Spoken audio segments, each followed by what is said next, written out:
एक बार एक बहुत बड़ा बिजनेसमैन एक छोटे से गांव में जाता है।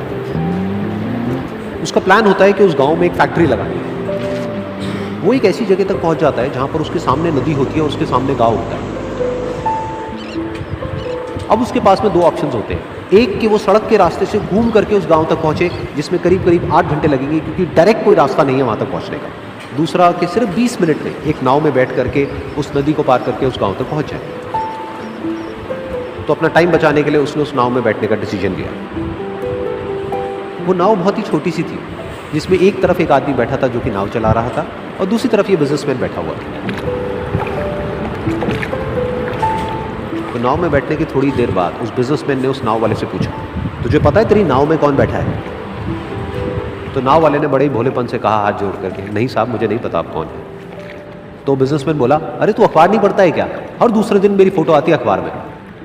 तो नाव वाला बोला, अरे साहब मुझे कहाँ पढ़ना लिखना आता है, मैं बहुत छोटा सा था जब मेरे पिताजी गुजर गए थे, तो अपने परिवार का ध्यान रखने के लिए मैं बचपन से ही काम में लग गया और तभी मेरा स्कूल छूट गया।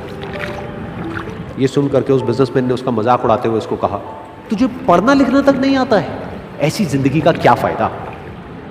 ये सुन करके उस नाव वाले को बुरा तो लगा, लेकिन उसने कुछ नहीं कहा। थोड़ी देर बाद वो बिजनेसमैन उस नाव वाले से बोला, अभी कुछ ही दिन बाद ये जो सामने तू जमीन देख रहा है, यहाँ पर मेरी एक बहुत बड़ी फैक्ट्री होगी जहाँ पर हमारे ब्रांड की मिनरल वाटर की बॉटल्स बनेगी। उस नाव वाले को बात समझ नहीं आई। उसने कहा, क्या बनेगा साहब? तो बिजनेसमैन थोड़ा सा इरिटेट होकर के बोला कि हमारे यहाँ पर पानी की बोतलें बनेंगी जो तेरे गांव में नहीं बिकेगी लेकिन शहरों में बहुत बिकती है।